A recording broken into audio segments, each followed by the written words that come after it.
Welcome all for today's database management system session number 20 of second semester BCA affiliated to Kuvempu University.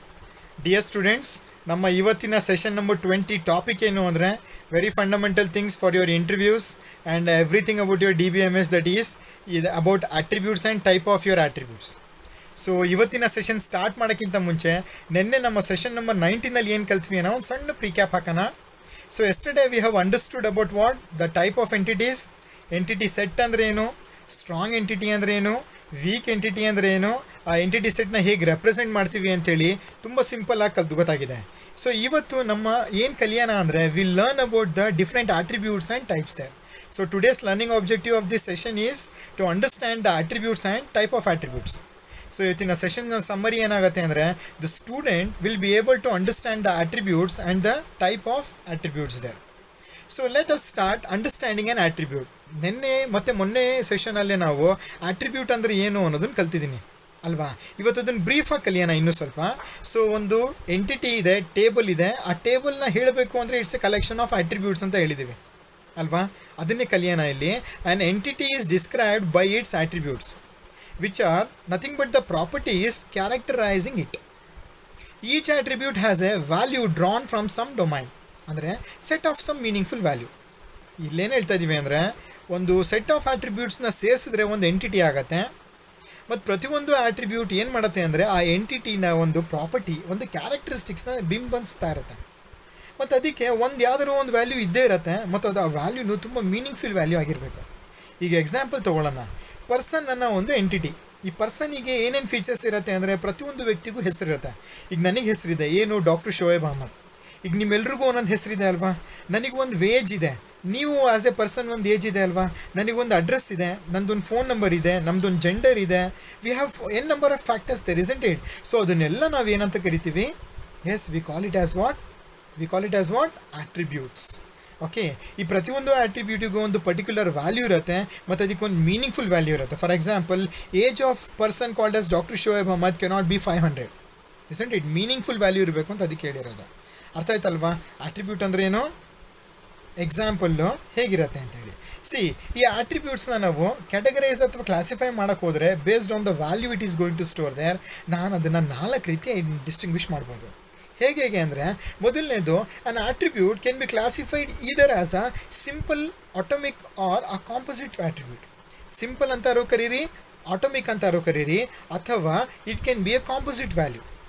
On attribute even can be a single valued attribute or it can be a multi valued attribute. It can be A stored attribute or it can be a derived attribute. So ನೋಡಿ, ಇಲ್ಲೇ ಈ ಸ್ಲೈಡಲ್ಲೇ ನಿಮಗೆ 6 different types of attributes ಇದೆ ಅಂತ ಹೇಳಿ ಗೊತ್ತಾಯಿತು. ಯಾವುದೇ simple ಅಥವಾ atomic, composite, single valued or multi valued, store or derived. So ಇವತ್ತು ನಮ್ಮ ಸೆಷನ್ ಏನು ಅಂದರೆ we will focus entirely about these 6 types. ಇದು ಏನು ಅಂತ ತಿಳ್ಕೊಳ್ಳೋಣ ಡೆಫಿನೇಷನ್ನು, ಇದಕ್ಕೆ ಒಂದು ಎಕ್ಸಾಂಪಲ್ ನೋಡೋಣ, that's all. Okay. So start ಮಾಡೋಣಂತೆ. ಇವತ್ತು ನಾವು ಕಲಿತಿರೋ ಫಸ್ಟ್ ಟೈಪ್ ಆಫ್ ಆಟ್ರಿಬ್ಯೂಟ್ ಯಾವುದು ಅಂದರೆ ನಮ್ಮ ಸಿಂಪಲ್ ಆಟೋಮಿಕ್ ಆಟ್ರಿಬ್ಯೂಟ್ ಅಥವಾ ಆರ್ ನಮ್ಮ composite attribute. Simple name itself ಹೇಳ್ತಾ ಇದೆ. ಆಟೋಮಿಕ್ ಅಂದರೆ ಇನ್ನೂ ಸ್ಪೆಸಿಫಿಕ್ ಆಗಿ ಹೇಳ್ತಾ ಇದೆ, ಒಂದು ಅಂತೇಳಿ, ಸಿಂಗ್ಯುಲರ್ ಅಂತೇಳಿ. ಸೊ ಈ atomic attribute is indivisible or indecomposable. ಒಂದು ಆಟ್ರಿಬ್ಯೂಟ್ ತೊಗೊಂಡಿದ್ದೀನಿ, ಅದನ್ನು ನಾನು ಮತ್ತೆ ಡಿವೈಡ್ ಮಾಡಿದ್ರೆ ಮತ್ತೇನು ನನಗೆ ಸಬ್ ವ್ಯಾಲ್ಯೂಸ್ ಬರಲ್ಲ. ಅದೇ ಸಬ್ ವ್ಯಾಲ್ಯೂ ಅಂದರೆ ಅಂಥದ್ದಕ್ಕೆ ಒಂದು ಸಿಂಪಲ್ ಆಟ್ರಿಬ್ಯೂಟಿಗೆ ನಾವು ಏನಂತ ಕರಿತೀವಿ? ನಾವು ಸಿಂಪಲ್ ವ್ಯಾಲ್ಯೂ ಅಂತ ಕರಿತೀವಿ ಅಥವಾ ನಾವು ಆಟೋಮಿಕ್ ವ್ಯಾಲ್ಯೂ ಅಂತ ಕರಿತೀವಿ. ಇದಕ್ಕೆ ವೈಸ್ ವರ್ಸ ಆಗಿ ಕಾಂಪೋಸಿಟ್ ಆಟ್ರಿಬ್ಯೂಟ್ ಇರುತ್ತೆ. ಕಾಂಪೋಸಿಟ್ ಆಟ್ರಿಬ್ಯೂಟ್ ಒಂದೇ, ಅದನ್ನು ನಾನು ಡಿವೈಡ್ ಮಾಡಿದ್ರೆ ಮತ್ತೆ ಮಲ್ಟಿಪಲ್ ಆಟ್ರಿಬ್ಯೂಟ್ ಸಿಗುತ್ತೆ ನನಗೆ. ಇದಕ್ಕೆ ನಾವು ಏನಂತ ಕರಿತೀವಿ? Composite attributes. ಅರ್ಥ ಆಯ್ತಾ? So A composite attribute is one that is composed of small parts. So ಹೇಗೆ ನಾನು ನೋಡೋಣ ಅಂದರೆ ಸಿಂಪಲಾಗಿ ಒಂದು ಎಕ್ಸಾಂಪಲ್ ಹೇಳ್ತೀನಿ ನೋಡಿ. For example, birth date. ಈಗ ನಮ್ಮೆಲ್ಲರಿಗೂ ಡೇಟ್ ಆಫ್ ಬರ್ತ್ ಇದೆ ಅಲ್ವಾ. ಎಸ್, ಫಾರ್ ಎಕ್ಸಾಂಪಲ್ ಅಸ್ಯೂಮ್ ಮಾಡೋಣ, ಈಗ ಯಾರ್ದೋ ನಮ್ಮ ಸ್ಟೂಡೆಂಟ್ ಇದ್ದಾರೆ. ಆ ಸ್ಟೂಡೆಂಟ್ ಹೆಸರು ಏನು ಅಂದರೆ ಒಂದು ಆದರ್ಶ್ ಅಂತ ಹೇಳ್ಬಿಟ್ಟು. ಅವ್ರ ಡೇಟ್ ಆಫ್ ಬರ್ತ್ ಹೇಗಿದೆ ಅಂದರೆ 12th July 1989 ಅಂತೇಳಿ. ಸೊ ನೋಡಿ, ಇವ್ರದ್ದು ಡೇಟ್ ಆಫ್ ಬರ್ತ್ ಏನಿದೆ 12th July 1989 ಅಂದರೆ ಅಲ್ಲಿ ಏನೇನಿದೆ? It is composed of your month, day and year ಅಲ್ವಾ. ಒಂದು ಡೇಟ್ ಆಫ್ ಬರ್ತ್ ಅನ್ನೋದೇ ಒಂದು ಆಟ್ರಿಬ್ಯೂಟು, ಅದರಲ್ಲಿ ಮತ್ತೆ 3 ಆಟ್ರಿಬ್ಯೂಟ್ಸ್ ಬರ್ತಾ ಇದೆ ಅಲ್ವಾ, ಡೇ, ಮಂತ್ ಮತ್ತು ಇಯರ್. ಸೊ ಇಂಥದ್ದನ್ನು ನಾವೇನಂತ ಕರಿತೀವಿ? V call it as what? Composite attribute. That is, a birth date attribute can be viewed as being a composed of sub attributes like month value, day value and a year value. ಅರ್ಥ ಆಯ್ತಾ? ಇನ್ನೊಂದು example ತೊಗೊಳ್ಳೋಣ. ಇಲ್ಲೇ ಇದೆ ನೋಡಿ, we take an address attribute. See, ಒಂದು address ಬರೀಬೇಕು ಅಂದರೆ it is made up of multiple things, isn't it? First you will be writing the name of the guy, then you will be writing the flat number, then you will be writing the name of the flat, or you will be writing your home name. ನಿಲಯ ಅಂತ ಬರೆದಿರ್ತೀವಿ ತಾನೆ, ಅಥವಾ ಮಂಜಿಲ್ ಅಂತ ಬರೆದಿರ್ತೀವಿ. ಅದೇ ರೀತಿ ನಾವೇನಿರುತ್ತೆ, street name ಇರುತ್ತೆ, street address ಇರುತ್ತೆ, street number ಇರುತ್ತೆ, ಸಿಟಿ ನೇಮ್ ಇರುತ್ತೆ, ಸ್ಟೇಟ್ ನೇಮ್ ಇರುತ್ತೆ, ಜಿಪ್ ಕೋಡ್ ಇರುತ್ತೆ, ಪ್ಲಸ್ ಕಂಟ್ರಿ ನೇಮ್ ಇರುತ್ತಲ್ವಾ. ಸಿ ನೋಡಿ, ಒಂದು address attribute is made up of N number of composite values ತಾನೆ, ಸಬ್ ಆಟ್ರಿಬ್ಯೂಟ್ಸ್ ತಾನೆ. ಸೊ ನಾವು I can tell on address attributes can be viewed as being a composite of sub attributes like street address, city, state and zip code. Okay, the street address ne tagondre it itself is again a composite attribute which is having the name of the street, number of the street and the apartment number. ಅರ್ಥ ಆಯ್ತಾ? ಇಲ್ಲಿ ಕೆಳಗಡೆ ಬರ್ದಿದ್ದೀವಿ ನೋಡಿ example. Birth ಡೇಟಲ್ಲಿ ಬರೋದು sub composite attributes ಯಾವುದು? Month, day ಮತ್ತು year. Address ಒಳಗೆ ಬರೋದು ಮೊದಲನೇದು ಯಾವುದು ಆಟ್ರಿಬ್ಯೂಟ್, ಸಬ್ ಆಟ್ರಿಬ್ಯೂಟ್ ಯಾವುದು? Street address. ಆ ಸ್ಟ್ರೀಟ್ ಅಡ್ರೆಸ್ಸೇ ಒಂದು ಸಬ್ ಆಟ್ರಿಬ್ಯೂಟ್ ಬರೋದು ಏನೇನು? Street number, street name, apartment number, city, state, zip. ಅರ್ಥ ಆಯ್ತಾ? So in your exam or in your interview or in your viva, if somebody ask you about distinguish with an example between simple and composite attribute ಅಂದರೆ ಈ ಸ್ಲೈಡಲ್ಲಿ ಲಾಸ್ಟ್ಗೆ ಏನು ಕಾಣ್ತಾ ಇದೆ ಅಲ್ವಾ, ಈ ಬರ್ತ್ ಡೇಟು ಮತ್ತು ಅಡ್ರೆಸ್ ಇದೆರಡನ್ನು ಬರೆದ್ರೆ ಸಾಕು ನೀವು. ಅರ್ಥ ಆಯ್ತಾ? ಅಂಡರ್ಸ್ಟ್ಯಾಂಡ್? ನೀವು ಇದೇ ರೀತಿ ಬೇರೆ ಬೇರೆ ಆಟ್ರಿಬ್ಯೂಟ್ಸ್ನ ಅದರಲ್ಲಿ ಸಿಂಗಲ್ ಮತ್ತು ಕಾಂಪೋಸಿಟ್ ಆಟ್ರಿಬ್ಯೂಟ್ಸ್ನ ಐಡೆಂಟಿಫೈ ಮಾಡಿಬಿಟ್ಟು ಒಂದು ಲಿಸ್ಟ್ ಮಾಡಿ. ಓಕೆ, ಎರಡನೇದು ಯಾವುದು ಟೈಪ್ ಆಫ್ ಆಟ್ರಿಬ್ಯೂಟ್ ಅಂದರೆ single valued attribute versus your multi value. ಹೇಳ್ತಾ ಇದೆ ಅಲ್ವಾ? So attribute having one value, attribute having more than one value. Example ನೋಡಿ.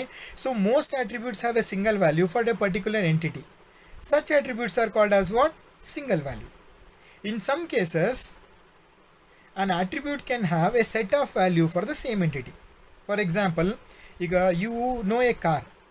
ಕಾರಿಗೆ ಕಲರ್ ಅಂತ ಒಂದು ಆಟ್ರಿಬ್ಯೂಟ್ ತೊಗೊಂಡ್ರೆ ಎಷ್ಟು ಕಲರ್ಸ್ ಬರ್ಬೋದು? ಈಗ ಶೋರೂಮಿಗೆ ಹೋಗಿ ನೀವು ಯಾವುದೋ ಒಂದು ಕಾರ್ ತೊಗೊಂಡು, for example you want to buy a car called as Hyundai Creta ಕಾರ್ನ ಬೈ ಮಾಡಬೇಕು ಅಂತ ಹೋಗ್ತೀರಾ. ಶೋರೂಮಲ್ಲಿ ನಿಮಗೆ ಕ್ರೆಟಾ ಕಾರಿನ ಮಲ್ಟಿಪಲ್ ಕಲರ್ ಸಿಗುತ್ತಲ್ಲ, ಪೋಲಾರ್ ವೈಟ್ ಸಿಗುತ್ತೆ, ನಿಮಗೆ ಫ್ಯಾಂಥಾಮ್ ಬ್ಲ್ಯಾಕ್ ಸಿಗುತ್ತೆ, ಅಥವಾ ನಿಮಗೆ ಗ್ರೇ ಕಲರ್ ಸಿಗುತ್ತೆ, ಮೆಟಾಲಿಕ್ ಸಿಲ್ವರ್ ಸಿಗುತ್ತೆ, ಮಲ್ಟಿಪಲ್ ಕಲರ್ ಸಿಗುತ್ತಲ್ವಾ. ಸೊ ನಾವು this colour attribute for the car has multiple values. So ನಾವು this can be example for a multi value ಅಲ್ವಾ. ಅದೇ ರೀತಿ ಈಗ ಯಾವುದೋ ಒಂದು ಪರ್ಸನ್ ತೊಗೊಂಡ್ರೆ ಅವ್ನು ಏನೇನು ಡಿಗ್ರಿ ಮಾಡಿದ್ದಾನೆ ಅಂತ ತೊಗೊಬೋದಲ್ವಾ. He has did a BCA degree, he has did a master degree, he has did a doctoral degree, isn't it? That can even be a multi valued there. ಅರ್ಥ ಆಯ್ತಾ? ಅಂಡರ್ಸ್ಟೂಡ್? ಸೊ ಈಗ ನಾನು ನಿಮಗೊಂದು attribute ಕೊಡ್ಬೋದು, food you like ಅಂತೇಳಿ, ಅಥವಾ favourite food ಅಂತೇಳಿ. ಈಗ ನೀವು ಒಂದು ಹೇಳ್ತೀರಾ? ಇಲ್ಲ ತಾನೆ. You'll tell panipuri, masala puri, sev puri, even like that. So you have to identify some attributes which are having more than one values. ಅಂಥದಕ್ಕೆ ಏನಂತ ಹೇಳ್ತೀವಿ ನಾವು? ಮಲ್ಟಿ ವ್ಯಾಲ್ಯೂಡ್ ಅಂತ ಹೇಳ್ತೀವಿ. ಸಿಂಗಲ್ ಇದಕ್ಕೆ ಏನಂತ ಹೇಳ್ತೀವಿ ನಾವು? ಸಿಂಗಲ್ ವ್ಯಾಲ್ಯೂಡ್ ಅಂತ ಹೇಳ್ಬಿಟ್ಟು ಹೇಳ್ತೀವಿ. ಅರ್ಥ ಆಯ್ತಾ? Understood? For example your register number, yes, is it a multi valued or single valued? Yes, it is a single valued there. ಅರ್ಥ ಆಯ್ತಲ್ವಾ? ಅಂಡರ್ಸ್ಟೂಡ್? ಈಗ ನೆಕ್ಸ್ಟ್ ಯಾವುದು ಅಂದರೆ stored versus derived. See, this is a special one. See, in some cases, two or more attribute values are interrelated to each other. ಎರಡು attributes ಇರುತ್ತೆ, ಅದಕ್ಕೆ ಒಂದ್ರ ಮಧ್ಯೆ ಒಂದು ರಿಲೇಷನ್ಶಿಪ್ ಇರುತ್ತೆ. ಆವಾಗ ನೀವು ಸ್ಟೋರ್ಡ್ ಮತ್ತು ಡಿರೈವ್ಡ್ ಆಟ್ರಿಬ್ಯೂಟ್ಸ್ನ ಐಡೆಂಟಿಫೈ ಮಾಡ್ಬೋದು. ಫಾರ್ ಎಕ್ಸಾಂಪಲ್ ನೋಡಿ, ಒಂದು ಪರ್ಸನಿನ ಏಜ್ ಮತ್ತು ಡೇಟ್ ಆಫ್ ಬರ್ತ್ನ ತೊಗೊಳ್ಳೋಣ, ಅಥವಾ birth date. For example, age ಮತ್ತು ಡೇಟ್ ಆಫ್ ಬರ್ತಲ್ಲಿ ನೀವು ಐಡೆಂಟಿಫೈ ಮಾಡ್ಬೋದಲ್ಲ. If I can give a date of birth of a person, you can easily identify is age, isn't it? ಈಗ ಯಾರ್ದು ಡೇಟ್ ಆಫ್ ಬರ್ತು 2000 ಬರ್ತ್ ಆಗಿದೆ ಅಂತ ಹೇಳಿದ್ರೆ ನೀವು ಆಟೋಮೆಟಿಕ್ಕಾಗಿ ಕೇಳ್ಬೋದು ಹಿಸ್ ಏಜ್ ಇಸ್ ವಾಟ್ 21 ಅಂತೇಳಿ. Yes, see the age attribute ಇಲ್ಲಿ it is related to with your date of birth also. So ಇಲ್ಲಿ you can have a relationship as a stored attribute as well as derived. ಹೇಗೆ ಅಂದರೆ the age attribute is called as what? Derived attribute, and is said to be derived from which attribute? Birth date, which is called as a stored value. ಅರ್ಥ ಆಯ್ತಾ? So age attribute ಮತ್ತು date of ಬರ್ತ್ ಆಟ್ರಿಬ್ಯೂಟ್ನ ನೀವು ಒಂದು person ಅಥವಾ employee ತೊಗೊಂಡ್ರೆ ಈ age attribute ಏನಾಗುತ್ತೆ? Derived attribute ಆಗುತ್ತೆ. ಈ ಡೇಟ್ ಆಫ್ ಬರ್ತ್ ಅನ್ನೋದು ಏನಾಗುತ್ತೆ? ನಿಮ್ಮ ಸ್ಟೋರ್ಡ್ ಆಟ್ರಿಬ್ಯೂಟ್ ಆಗುತ್ತೆ. ಅಂಡರ್ಸ್ಟ್ಯಾಂಡ್? ಅರ್ಥ ಆಯ್ತಲ್ವಾ? ನೆಕ್ಸ್ಟ್ ಇನ್ನೊಂದು ಯಾವುದು ಅಂದರೆ ನಿಮ್ಮ null valued attributes. Null valued attributes ಅಂದರೆ there are some cases where a particular entity may not have a applicable value for an attribute. ಒಂದು ಎಂಟಿಟಿ ಇದೆ, ಅದರಲ್ಲಿ ಒಂದು ಆಟ್ರಿಬ್ಯೂಟ್ ಇದೆ, ಅದರಲ್ಲಿ ಒಂದು ಅಪ್ಲಿಕಬಲ್ ವ್ಯಾಲ್ಯೂ ಇರಲ್ಲ. ಅಂಥ ಟೈಮಲ್ಲಿ ಅದನ್ನು ಏನಂತ ಕರಿತೀವಿ? ನಲ್ ವ್ಯಾಲ್ಯೂ ಅಂತೀವಿ. For example, college degree. null can be also be used if we don't know the value of attribute of a particular entity. ಈಗ ಯಾವುದೋ ಪರ್ಸನ್ ಇದ್ದಾನೆ, ಅವ್ನು ಏನು ಡಿಗ್ರಿ ಮಾಡಿದ್ದಾನೆ ಅಂತ ಗೊತ್ತಿಲ್ಲ, ಆವಾಗ ನೀವು ಅದಕ್ಕೆ ನಲ್ ಹಾಕೊಬೋದು. ಅಂಥದಕ್ಕೆ ಏನಂತ ಹೇಳ್ತೀವಿ ನಾವು, ನಲ್ ವ್ಯಾಲ್ಯೂ. ಅರ್ಥ ಆಯ್ತಾ? So totally dear students, so today what we learn is, we learnt about the attribute example, then we learnt about what do you mean by a simple or atomic attribute, what is a composite attribute, what is a single valued attribute, what is a multi-valued attribute, what is a stored attribute, and what is a derived attribute. Along with we learnt about what do you mean by null value for an attribute. Okay, so today's session summary is the student is able to understand the attributes and the types of attributes along with the examples.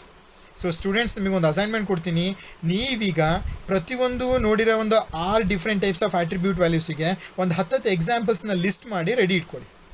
Okay, so for further references you can refer to the book title fundamentals of database system authored by Navate, and it is coming from AW Publications of 5th edition. You can also refer the book titled Database System Concept by Korth and Sudarshan of McGraw-Hill Publication 4th edition.